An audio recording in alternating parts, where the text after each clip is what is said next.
Alright, here's 83 200X. This is the walk around before we restore it. So a lot of rust, bent pegs, tanks rusted.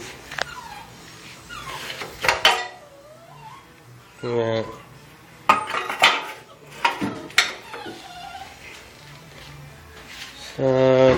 Needs the works. I got another one.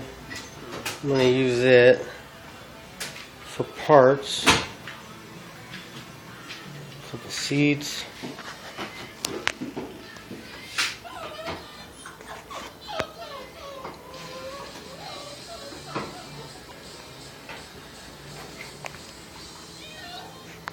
So it doesn't feel like there's any compression in the motor. And I gotta find out what the difference is between an 83 and an 85. I noticed one thing, that shock is blue on the 85 and it's red on this. So I'm not sure. I guess I'll find out, because at first look the 83 and the 85 look similar.